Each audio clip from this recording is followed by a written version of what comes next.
pode se sentir em casa, porque esta é a casa de Deus, Deus é seu Pai, então esta é a sua casa. O Espaço Alfa é uma comunidade adventista do sétimo dia e você é muito bem-vindo em nosso meio. Sem mais delongas, eu quero já conversar com vocês sobre o assunto que nós propomos estudarmos hoje. Eu estou feliz de ver aqui hoje a casa relativamente cheia, dentro das proporções devidas nesse período de pandemia. Eu louvo a Deus por isso, por nós estarmos juntos adorando o nome do Senhor. Na semana passada, nós começamos uma série acerca da natureza do homem. E no primeiro estudo que foi feito, o pastor Ricardo apresentou o tema para nós vimos sobre a criação. E vimos que quando Deus criou o nosso mundo, criou todas as coisas perfeitas. Quando Deus conclui sua obra de criação, em Gênesis 1:31, a Bíblia diz que Deus viu que tudo era muito bom. Mas, hoje, quando nós olhamos para a natureza, quando nós olhamos para os seres humanos, nós percebemos que houve uma ruptura, uma quebra, desde o momento em que houve a criação perfeita, até o momento em que nós estamos vivendo. Quando observamos a natureza, vimos sinais de um conflito existente do bem contra o mal. Dentro do coração humano também se manifesta esse conflito. Uma das primeiras pregações que fiz aqui nessa igreja, nesse ano, eu falei acerca da queda dos seres humanos, só que nós não tratamos muito acerca dos efeitos da queda no coração humano. Mas a pergunta talvez que nós deveríamos fazer hoje para nós é: quão intensa foi a queda dos nossos primeiros pais, de Adão e Eva? Quão profunda foi a corrupção que veio como consequência do pecado de Adão sobre nós? Quais são os efeitos disso para a nossa vida prática? É sobre isso que nós iremos falar na mensagem dessa manhã. E por que é importante saber isso? Porque uma concepção errada acerca da natureza humana nos levará certamente a uma concepção errada do plano da salvação. E também a uma apreciação errada do plano que Deus elaborou para nos salvar. Por isso, é muito importante que nós entendamos qual é a realidade da nossa natureza e a tão grande salvação que Deus nos proporcionou através de Cristo. Agora eu vou fazer uma pergunta que vai exigir um pouquinho do seu pensamento, tá? Preste atenção, para não ficar confuso na sua cabeça. A pergunta é a seguinte: nós, seres humanos, nós pecamos porque somos pecadores, ou somos pecadores porque pecamos? Ih, pastor, embolou tudo na minha cabeça aqui. Vou repetir, nós pecamos porque somos pecadores, ou somos pecadores porque pecamos? Pastor, continua tudo embolado na minha cabeça. Vamos falar em outras palavras então? Olha só, nós nos tornamos pecadores só a partir do momento em que nós cometemos o nosso primeiro ato pecaminoso consciente, ou nós já nascemos pecadores? Entenderam agora? Nós somos pecadores porque pecamos, ou nós pecamos porque já nascemos pecadores? Por que é importante saber isso? Porque existem duas vertentes teológicas existentes hoje no mundo. Uma delas diz que nós só nos tornamos pecadores a partir do momento em que nós cometemos o nosso primeiro ato pecaminoso consciente. Antes disso, não somos pecadores. Há uma segunda linha teológica que diz que não, que nós já nascemos pecadores, e que na realidade os pecados, os atos pecaminosos que nós cometemos, são apenas fruto de uma corrupção interior do coração. E para que nós saibamos qual desses dois conceitos tem amparo bíblico, nós vamos estudar a Bíblia.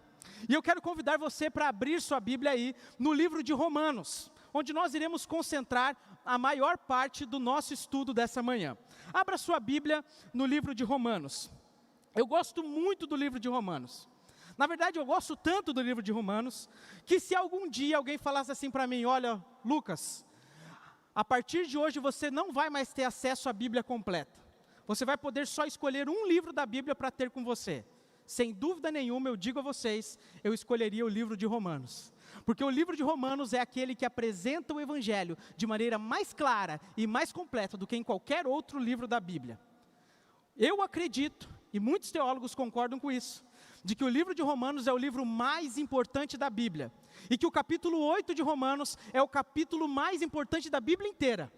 E nós vamos ler um pouquinho sobre o livro de Romanos e também depois falaremos um pouquinho sobre o capítulo 8 de Romanos. Então abra sua Bíblia aí no livro de Romanos e eu quero que você repare comigo ali já nos capítulos iniciais, que logo no começo do livro de Romanos, do capítulo 1 ao capítulo 3, Paulo fala acerca da universalidade do pecado. De como o pecado atingiu todos os seres humanos, de como nenhum ser humano que surgiu nesse mundo, surgiu sem que cometesse pecado. No capítulo 1, por exemplo, a partir do verso 18, nós não vamos ler, estou apenas referenciando a vocês, Paulo fala sobre o pecado no meio das nações gentílicas. E Paulo diz que mesmo as pessoas que nunca tiveram acesso à Bíblia, elas são indesculpáveis diante de Deus, porque Deus se revela a essas pessoas de várias formas, mas porque não querem reconhecê-lo como soberano, continuam vivendo uma vida de pecado e por isso são indesculpáveis diante de Deus. Esses são os irreligiosos. Só que quando a gente vai para o capítulo 2 de Romanos, se você olhar o que diz aí no verso 1, você vai ver que Paulo agora se volta para os judeus, que eram as pessoas que conheciam as Sagradas Escrituras. E ele diz mais ou menos assim para os judeus: judeus, vocês são culpados pelos mesmos pecados que vocês condenam na vida dos gentios, porque sabendo que essas coisas são erradas, vocês praticam as mesmas coisas que vocês condenam. Quer dizer que os judeus, mesmo conhecedores das Sagradas Escrituras, não conseguiram viver uma vida totalmente impecável, uma vida de impecabilidade. E por conta disso, de acordo com o apóstolo Paulo, eles são também indesculpáveis diante de Deus. Irreligiosos e religiosos, todos, não conhecedores das Escrituras e conhecedores das Escrituras, todos são pecadores e são indesculpáveis diante de Deus. E no capítulo 3, concluindo essa ideia da universalidade do pecado, esses dois versos eu quero ler com você, verso 9 e verso 10. Paulo trata aqui para nós a ideia de que todos os seres humanos, por fim, são pecadores. Olha o que diz o verso 9. Que se conclui do quê? Do que ele elaborou no capítulo 1, do que ele elaborou no capítulo 2 e do que ele juntou no capítulo 3. E ele diz que se conclui: temos nós qualquer vantagem? Nós, ele está falando dos religiosos, daqueles que têm acesso à Bíblia, dos judeus de seus dias. Temos nós qualquer vantagem em relação ao pecado? Não, de forma nenhuma, pois já temos demonstrado que todos, tanto judeus como gregos, estão debaixo do pecado. Como está escrito, não há um justo, nenhum sequer. De acordo com as palavras de Paulo, não há nenhum ser humano justo sobre a face da terra, nenhum sequer. Nenhum. Se todos nós que estamos aqui tivéssemos que ser avaliados diante do tribunal de Deus, com base nas nossas próprias obras, de acordo com esse texto de Paulo, todos nós seríamos culpados diante da presença do Senhor. Isso é muito sério. Isso demonstra que há um problema muito profundo na humanidade. Mas embora nos 3 primeiros capítulos de Romanos, Paulo faça uma elaboração para demonstrar a universalidade do pecado, ele não vai falar acerca dos efeitos do pecado na nossa natureza, até chegar ao capítulo 5. Eu quero que você vá comigo para o capítulo 5. Porque ali no capítulo 5, que Paulo começa a demonstrar como foi que a nossa natureza se tornou corrompida e pecaminosa, como nós estamos no estado atual. Romanos capítulo 5, eu quero ler com você o verso 12, para que nós observemos, na primeira parte desse sermão, o efeito, a influência do pecado sobre a natureza humana. Para responder aquela pergunta inicial: nós somos pecadores porque pecamos ou pecamos porque somos pecadores? Vamos lá, Romanos capítulo 5, verso 12, diz assim: porquanto assim, como por um só homem entrou o pecado no mundo. Quem foi esse homem através de quem entrou o pecado no mundo? Quem? Adão, aquele que estudamos semana passada.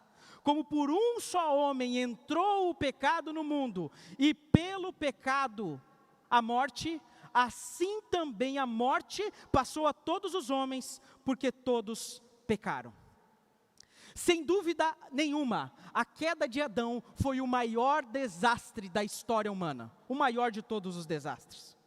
E o que nós acabamos de ler aqui, nesse texto que Paulo escreveu para nós, nos demonstra claramente que existe uma espécie de lei da hereditariedade em relação de Adão com seus descendentes. Uma lei de hereditariedade.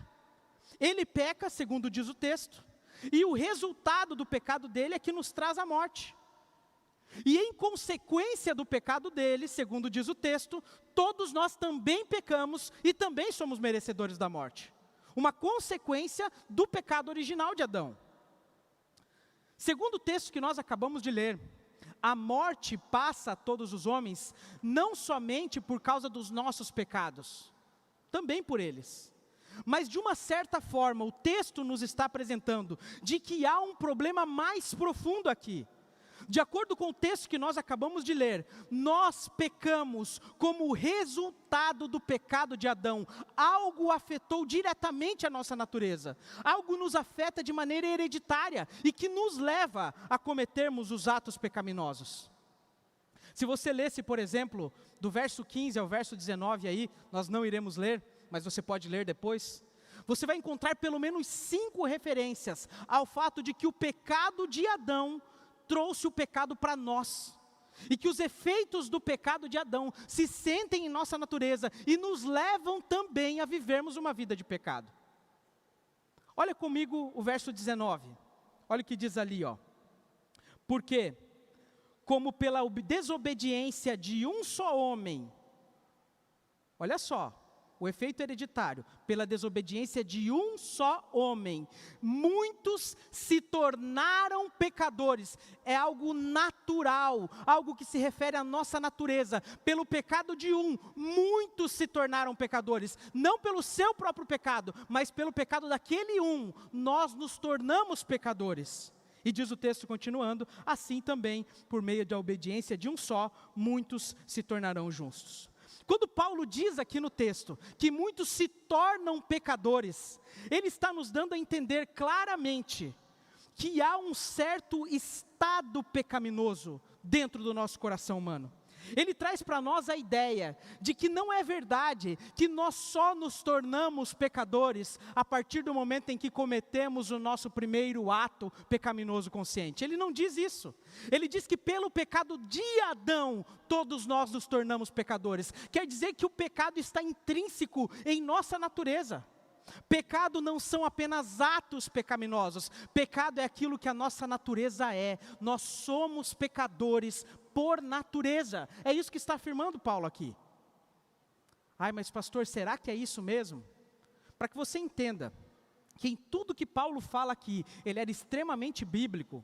Eu quero mostrar para vocês outras referências bíblicas que vão confirmar essa ideia e depois a gente vai voltar para cá, tá bom? Vamos lá. Abra sua Bíblia, por exemplo, no Evangelho de Mateus.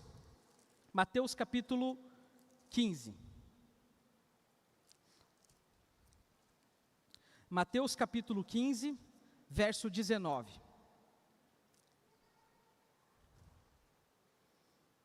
Mateus capítulo 15, verso 19. Aqui é Jesus falando. Ele diz assim, ó: porque do coração do homem, olha só, interior, do interior para o exterior, porque é do coração do homem que procedem os maus desígnios, homicídios, adultérios, prostituição, furtos, falsos testemunhos, blasfêmias. De acordo com as palavras de Jesus, há uma corrupção interior no coração humano que nos leva a cometermos os atos pecaminosos. De maneira que os atos pecaminosos que nós cometemos são apenas demonstrações exteriores de uma corrupção interna do coração. Quer ver um exemplo? Todos nós precisamos aprender a fazer coisas. Quando a gente nasce, ninguém nasce sabendo andar. É verdade ou não é? A gente aprende. E o bebê cai um pouquinho, levanta e vai continuando. É assim ou não é? E ele aprende. Outra coisa, por exemplo, falar. Nenhum de nós nasceu sabendo falar. Eu tenho o Natan ali, ele acabou de completar 3 anos, e ele já está conseguindo falar um português mais correto. Mas até pouco tempo atrás, ele falava bem errado. Porque a gente aprende. É assim ou não é? Comer. Até comer. Alguns bebês têm mais facilidade para mamar no seio da mãe, outros têm mais dificuldade. Alguns têm mais facilidade para aprender a se alimentar, outros demoram um pouquinho mais. Mas se todos estamos aqui, é a prova de que todos nós aprendemos a nos alimentar. Só que tem uma coisa que nenhum de nós precisa aprender. Sabe o que é? Pecar. Ninguém precisa aprender a pecar. Ninguém, quando nasce, precisa passar por um curso que te ensina a como pecar em 5 dias. Não precisa. A gente já nasce sabendo. É assim ou não é? As primeiras exibições de inteligência de uma criança é pegando as coisas e dizendo, é meu. Nós nascemos com isso dentro de nós. São um efeito natural do coração humano que chegou até nós pela lei da hereditariedade do pecado por natureza. Então o pecado não são apenas atos, o pecado é a nossa própria natureza pecaminosa. Vamos para mais um exemplo. Jeremias, capítulo 17. Jeremias, capítulo 17. Eu sei que muitos de vocês sabem esse verso de cor. Jeremias, capítulo 17, verso 9. Jeremias aqui nesse texto diz assim: enganoso é o coração, mais do que todas as coisas, e desesperadamente corrupto. Quem o conhecerá? Como é que é o nosso coração, então, naturalmente? Enganoso e desesperadamente o quê? Nós nos tornamos assim ou já nascemos assim? Nascemos. É um efeito hereditário da lei do pecado sobre nós. Mas pastor, ainda não está bem claro isso para mim, de que eu já nasço pecador. Então vamos deixar mais claro. Vamos para o salmista Davi, capítulo 51 dos Salmos. Salmo 51, e eu quero que você leia comigo o verso 5. E aí você não vai mais ter dúvida acerca disso. Salmo 51, verso 5, o salmista Davi diz as seguintes palavras: eu nasci, olha aí como é um efeito desde o nascimento. Eu nasci na iniquidade e em pecado me concebeu minha mãe.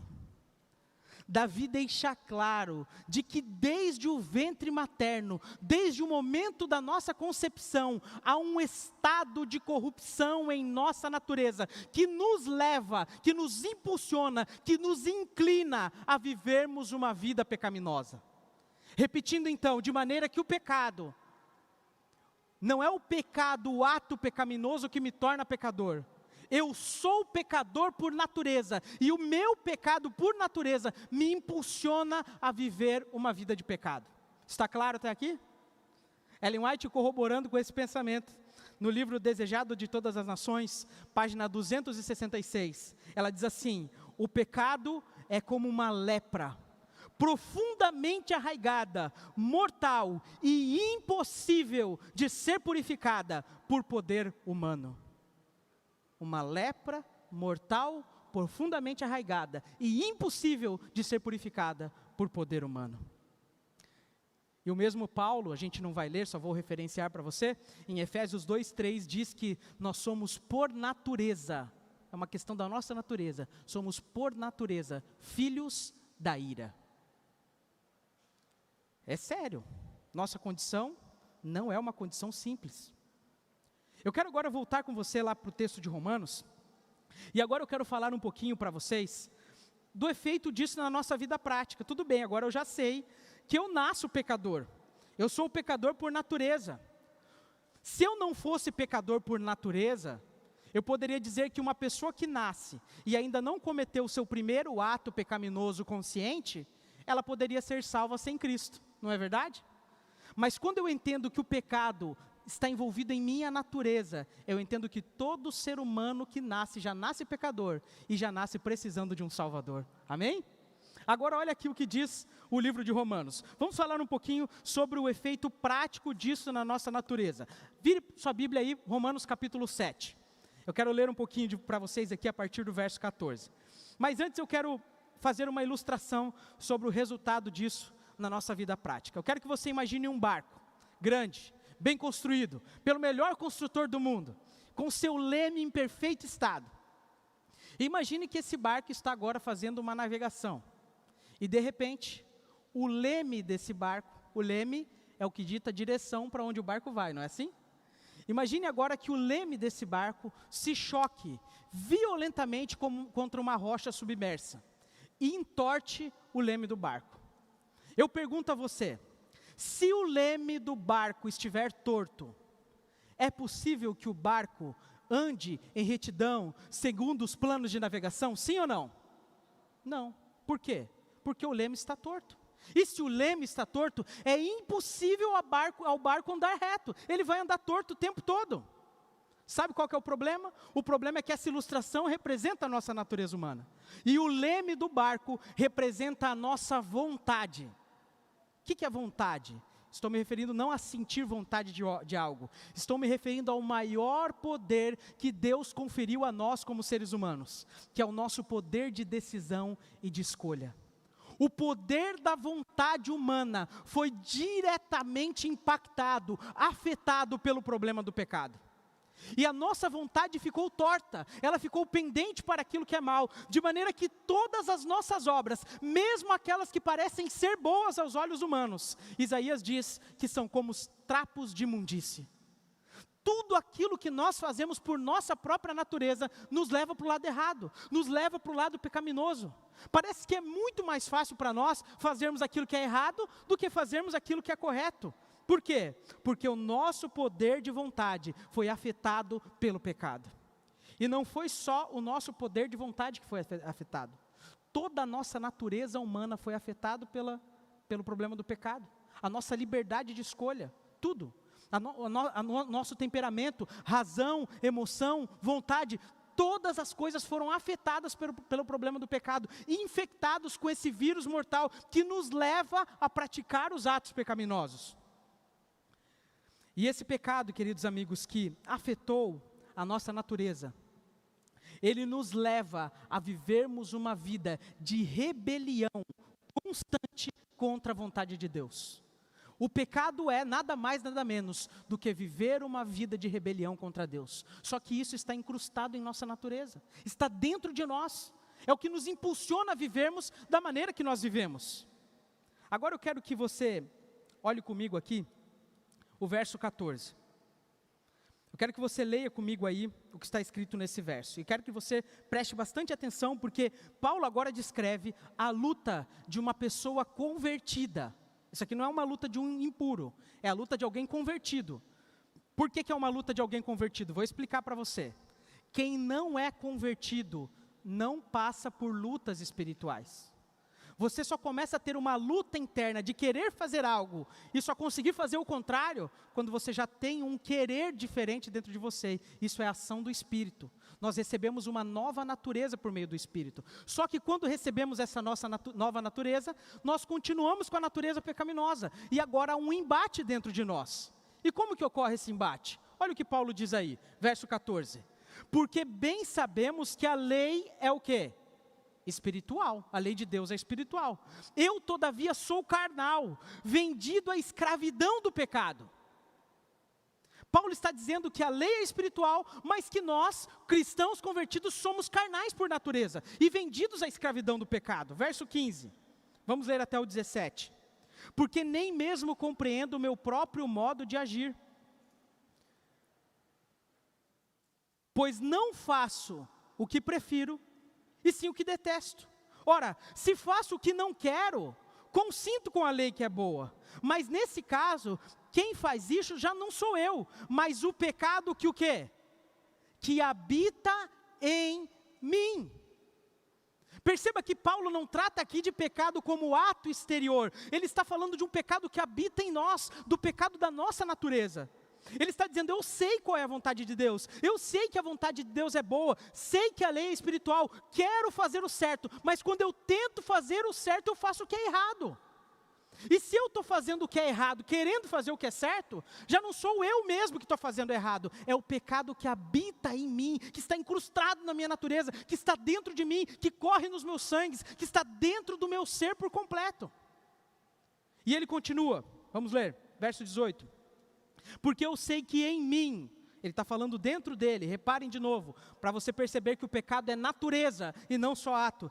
Porque eu sei que em mim, isso é na minha carne, não habita bem nenhum. Pois o querer o bem está em mim, não porém o efetuá-lo. Eu quero fazer, mas não consigo fazer. Verso 19. Porque não faço o bem que prefiro, mas o mal que não quero faço. E se eu faço o que não quero, já não sou eu quem faz. E ele repete de novo a mesma sentença. Mas o pecado que habita em mim. Repare quantas vezes que Paulo enfatiza o pecado como algo inato a nós. O pecado da nossa natureza. O pecado que habita em nós. Verso 21. Então, ao querer fazer o bem, encontro com a lei de que o mal reside em mim. De novo o conceito, o mal reside em mim, está dentro de mim, é algo inato. Verso 22. Porque no tocante ao homem interior, tenho prazer na lei de Deus. Eu gosto da lei de Deus, eu gosto da Bíblia, eu gosto do Evangelho, eu gosto do que a palavra de Deus diz. Só que o que acontece? Ele continua dizendo, mas, verso 23, vejo nos meus membros outra lei, que guerreando contra a lei da minha mente, me faz prisioneiro da lei do pecado que está nos meus membros. Paulo está dizendo aqui que ele tem prazer na lei de Deus, mas que ele não consegue guardar a lei por causa do pecado que habita nele, que está em seus membros. O pecado aqui descrito por Paulo não é o pecado voluntário. O que é o pecado voluntário? É aquela coisa que você sabe que é pecado, que você não luta contra ele, e que você trata de maneira acariciada esse pecado, é o seu pecado favorito, né? Você sabe que é errado, mas mesmo assim você planeja e executa, esse é o pecado acariciado. Mas não é desse pecado que Paulo está falando aqui não. Paulo está falando do pecado da nossa natureza. Esse pecado aqui, ele ocorre como resultado da natureza pecaminosa. E se por um lado existe o pecado voluntário, que é aquele que você planeja e executa, por outro lado existe esse pecado aqui descrito por Paulo, que é o pecado involuntário. Você não quer, mas você faz. Tua esposa fala brava com você, ao invés de você se controlar, você fala ainda mais bravo com ela. E aí você para pensar, por que eu fiz isso? Eu não queria fazer isso. Aí você vai lá, reconcilia, é assim ou não é? Quantas vezes nós cometemos atos pecaminosos involuntários, sem que a gente planejasse cometer aquilo, aí depois a gente fica com aquele peso terrível na consciência. É sobre esse pecado involuntário que Paulo está falando aqui. E quando Paulo fala acerca de todo esse problema do pecado na nossa natureza, que ele fala, eu tento fazer o que é certo, mas eu não consigo, tem o mal morando dentro de mim, Paulo entra num estado de desespero. E no verso 24 ele faz o seu grito de desespero. E talvez o grito de desespero de Paulo aqui tenha sido o grito de desespero de muitos de nós também. Em nossa luta contra o pecado, ao percebermos que queremos viver a realidade do Evangelho, mas não conseguimos. Encontramos dentro de nós uma lei que guerreia contra a lei do nosso entendimento e nos faz prisioneiros do pecado. E quando a gente reconhece a nossa condição de estado pecaminoso, de natureza pecaminosa, de leme torto, de não conseguirmos escolher o que é certo, quando nós percebemos essa realidade tão terrível, tão profunda como é de fato, nós só podemos gritar como Paulo, miserável homem que sou. Desventurado homem que sou, ele continua no verso 24. Quem me livrará do corpo dessa morte? Senhor, eu não aguento mais essa minha natureza. Por que eu não consigo viver a plenitude do Evangelho? Miserável homem que sou, quem me livrará dessa condição? E depois de dar esse grito de desespero, depois de apresentar a realidade de sua natureza pecaminosa, e que é a realidade da natureza pecaminosa de todos nós, Paulo nos aponta a solução para o nosso problema. É possível que até aqui você tenha pensado assim, mas pastor, isso que você está falando leva a gente a um estado de desespero mesmo. Se é assim a nossa condição, se a gente é pecador por natureza, se a gente não consegue viver a plenitude do Evangelho, se não conseguimos ser plenamente impecáveis diante de Deus, miserável homem que sou. Quem vai me livrará desse corpo de morte? Como é que vai ser? O que vai acontecer comigo? É um estado de desespero que a gente entra. Mas a resposta de Paulo no verso 25 é uma resposta consoladora. E agora a gente já está indo para a segunda parte e parte final dessa mensagem, onde Paulo diz assim, verso 25 na primeira parte, graças a Deus por Jesus Cristo. Quer dizer que nós podemos encontrar conforto, consolo e esperança na pessoa de Jesus. E no capítulo 8 agora, chegando naquele que eu disse para vocês, que é o capítulo mais importante de toda a Bíblia, nós não teremos tempo de explanar todo esse capítulo. Aliás, nós poderíamos fazer uma série o ano inteiro, só com o capítulo 8 de Romanos. Mas eu quero destacar alguns pontos importantes para você. Romanos 8, verso 1. Perceba as palavras de Deus para você agora, que decidiu aceitar Jesus como seu salvador pessoal. Antes de você ler Romanos 8, deixa eu explicar para você o que acontece. A nossa liberdade, o nosso poder de decisão e escolha foi sim corrompido pelo pecado. Nossa escolha natural é sempre voltada para o mal. Mas quando o Espírito Santo começa a agir na sua vida, o Espírito Santo restaura em você o poder de escolher aquilo que é certo, amém? Ele implanta em você uma nova natureza, e essa nova natureza é chamada na Bíblia de novo nascimento. E quando eu escolho Jesus como meu único e suficiente Salvador, o verso 1 diz assim: agora pois, já nenhuma condenação há para os que estão em Cristo Jesus, amém? Cristo Jesus te liberta da condenação pelo pecado da natureza. Cristo Jesus te liberta da condenação de seus atos pecaminosos. E Cristo Jesus te liberta da condenação de seus atos pecaminosos, até mesmo os voluntários, caso você que deseje abandoná-los. Em Jesus a provisão para o perdão total e completo de todos os nossos pecados. Nenhuma condenação há para os que estão em Cristo Jesus. Quando você aceita Jesus, Jesus se torna seu substituto diante de Deus. Deus já não olha mais para você, pecador, terrível, desventurado como você é, mas ao olhar para você, Ele vê que há um mediador, há alguém na sua frente te defendendo, e esse alguém é perfeito, e o nome dele é Jesus Cristo.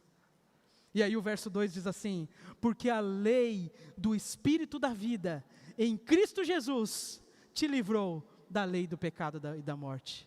De acordo com a Bíblia, quando Jesus se torna o meu Senhor, o meu Rei, começa a operar em mim a lei do Espírito da vida. É esse poder que eu disse para vocês, que começa agora a me dar liberdade, como diz o texto, sobre a lei do pecado e da morte. Quer dizer que através da ação do Espírito, eu posso sim vencer as tendências pecaminosas herdadas e cultivadas para o mal, amém?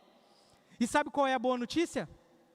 É que o poder que o Espírito Santo te concede, o poder de Cristo que vem através do Espírito, é muito maior e extremamente superior ao poder do pecado que domina a nossa natureza. Significa que se nós decidirmos viver em conformidade com a vontade de Deus, o poder do Espírito Santo nos habilitará para isso. Verso 3. Porquanto o que for é impossível à lei. Pergunto a você, o que era impossível para a lei? A lei me mostra que eu sou pecador, mas a lei é incapaz de me salvar. E aquilo que é impossível para a lei, isso fez Deus. Fazendo o quê? Enviando o seu próprio Filho em semelhança de carne pecaminosa, e no tocante ao pecado, e com efeito, condenou Deus na carne o pecado, a fim de que o preceito da lei se cumprisse em nós, que não andamos segundo a carne, mas sim segundo o Espírito. Deus enviou o seu Filho na semelhança da carne pecaminosa. Eu não sei se você reparou aí, mas Paulo não disse que Deus enviou o seu Filho na carne pecaminosa. Ele diz que Deus enviou o seu Filho não na igualdade da carne pecaminosa, mas Deus enviou o seu Filho na semelhança da carne pecaminosa. Por que semelhante? Porque não era igual. E em que a natureza de Cristo era diferente da nossa? Sabe no quê? No que diz respeito ao pecado. Em Cristo não havia aquela mesma propensão natural para o mal que há no coração humano. Jesus não nasceu com natureza pecaminosa. Jesus não recebeu os efeitos pecaminosos da hereditariedade de Adão. E por isso ele podia ser um sacrifício perfeito. Se Cristo tivesse nascido com exatamente a mesma natureza pecaminosa que nós, ele teria se tornado um problema também. Cristo nasce sem a natureza pecaminosa. Como que a gente sabe isso? Primeiro pela palavra de Paulo, ele foi semelhante, não igual. Mas há outros textos que confirmam isso. Por exemplo, nós lemos Davi dizendo que nós nascemos em iniquidade e em pecado nos concebeu a nossa mãe. Mas de Jesus, Lucas 1,35 diz que quando Jesus estava para nascer, Gabriel falou: o ente santo que de ti há de nascer será chamado Filho de Deus. Nós nascemos pecadores, ele nasce como o ente santo de Deus. 1 João capítulo 3, verso 5, diz que nele, isto é, em sua natureza, não havia pecado. Na nossa há, mas nele não. Jesus veio a este mundo sem natureza pecaminosa para redimir a falha de Adão e conceder aos seres humanos o poder para que façam frente e resistam também ao pecado. Verso 11, diz assim: se habita em vós o Espírito daquele que ressuscitou a Jesus Cristo dentre os mortos, esse mesmo que ressuscitou a Jesus Cristo dentre os mortos, vivificará também o vosso corpo mortal, por meio de seu Espírito, que em vós faz o quê? Habita. Quer dizer que agora não é só o pecado que habita em mim, agora é o Espírito também que habita em mim. E tendo o Espírito habitando em mim, o poder do Espírito que habita em mim é maior do que o poder do pecado que habita em mim. E mediante a ação do Espírito, eu posso vencer toda a minha tendência herdada e cultivada para o mal. Olha o que diz o verso 13: porque se viverdes segundo a carne, caminhais para a morte, mas se pelo Espírito mortificardes os feitos do corpo, certamente o quê? Vivereis. Queridos amigos, há no Evangelho um poder precioso para nos dar liberdade sobre o pecado. Mas eu quero deixar algo claro para você aqui. Nós nunca chegaremos em um estágio da nossa vida em que poderemos dizer assim: estou completamente sem pecado. Nunca. Porque nós temos o pecado por natureza. Por quanto tempo vai durar essa nossa luta contra o pecado? Sempre, a vida toda, até o dia em que chegar a glorificação. No dia da glorificação, a Bíblia diz que esse corpo que é mortal e pecaminoso se revestirá da imortalidade. E então, naquele dia da volta de Jesus, então só naquele dia é que deixaremos de ser pecadores. Até a volta de Jesus, seremos pecadores, transformados, mas pecadores. Mas no dia da volta de Jesus, deixaremos de ser pecadores e seremos renovados para estarmos em um estado de perfeição e de graça, assim como era o ser humano quando foi criado por Deus. Esse nosso Deus é maravilhoso. E eu concluo essa mensagem com uma fala de John Piper que diz assim: o pecado é um estado de rebelião contra Deus. Pecado é a glória de Deus não honrada. Pecado é a santidade de Deus não reverenciada. É a grandeza de Deus não admirada, o poder de Deus não louvado. Pecado é a verdade de Deus não buscada, a sabedoria de Deus não estimada, a beleza de Deus não entesourada no coração, a bondade de Deus não saboreada. Pecado é não confiar na fidelidade de Deus, é não acreditar em suas promessas, é não obedecer aos seus mandamentos. Pecado é a justiça de Deus não respeitada, a ira de Deus não temida, a graça de Deus não apreciada, a presença de Deus não valorizada e a pessoa de Deus não amada. Pecado é aquilo que você faz quando o seu coração não é satisfeito com Deus. O pecado é e sempre será, em sua última esfera, uma rebelião contra o nosso Criador.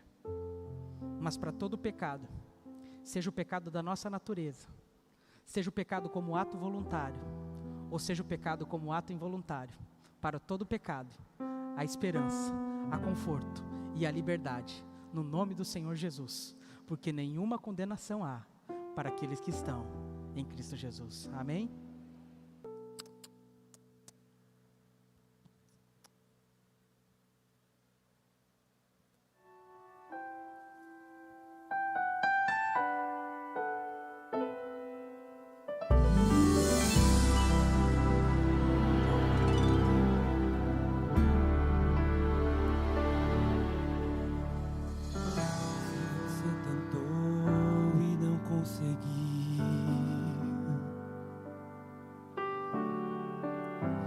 Você chorou e ninguém mais viu. Se você gritou em meio à aflição, se não encontrou quem lhe estendesse a mão,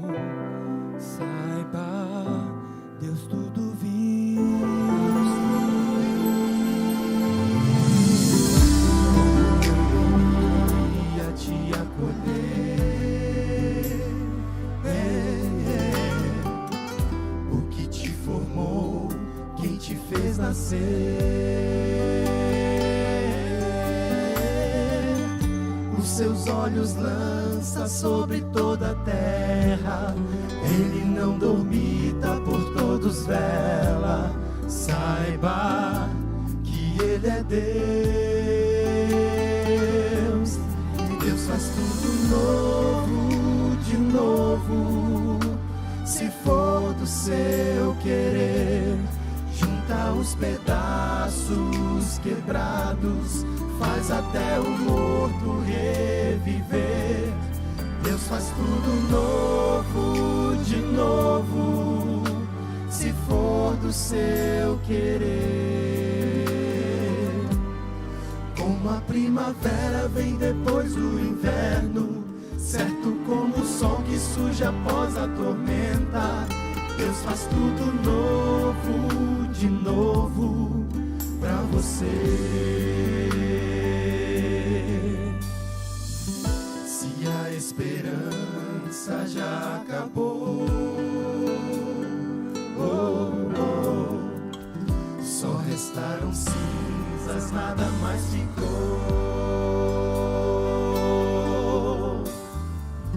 Se o desespero lhe roubou a paz, quando é impossível recomeçar, saiba, Deus tudo vê. Deus faz tudo novo, de novo, se for do seu querer. Junta os pedaços quebrados, faz até o morto reviver. Deus faz tudo novo, de novo, se for do seu querer. Como a primavera vem depois do inverno, certo como o sol que surge após a tormenta. Deus faz tudo novo, de novo, pra você. Mas você precisa confiar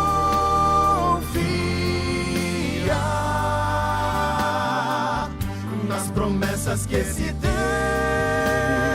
lhe dá. E pela fé as lutas passarão, melhores dias sim virão. À frente é só confiar, é só confiar. Deus faz tudo novo, de novo, se for do seu querer. Junta os pedaços quebrados, faz até o morto reviver. Deus faz tudo novo, de novo, se for do seu querer. Uma primavera vem depois do inverno, certo como o sol que surge após a tormenta. Deus faz tudo novo, de novo, novo, de novo. Deus faz tudo novo, de novo, pra você.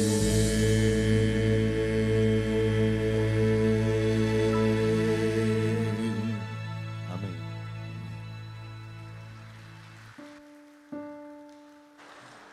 Amém. Deus faz tudo novo de novo para você. Louvado seja Deus pela vida de cada um de vocês que ficaram em pé e se decidiram por entregar-se por completo a Jesus. Nesse momento, eu quero convidá-los a fechar os olhos. Eu quero orar em especial por você que se colocou em pé e que pediu para que Deus te ajudasse nessa decisão. Feche seus olhos, vamos falar com Deus. Querido e amado Pai, nesse momento nós estamos aqui diante da Tua presença, reunidos em comunidade nesse dia tão especial de festas. Porque não somente essas 5 almas se entregaram para Ti, mas porque outras pessoas também tomaram hoje a decisão de prepararem-se para também ir às águas batismais. Abençoe cada decisão que foi tomada aqui, que essa decisão se firme no coração e que perdure pela eternidade. Dá-nos a tua bênção, Senhor. Nos conceda a tua paz. E nesse momento eu promulgo sobre a tua igreja a tua bênção. Que o Senhor te abençoe e te guarde. Que o Senhor faça resplandecer o seu rosto sobre ti e tenha misericórdia de ti. Que o Senhor sobre ti levante o seu rosto e te dê a paz. Em nome de Jesus. Amém. Amém. Eu tenho 2 recadinhos para nós encerrarmos esse momento.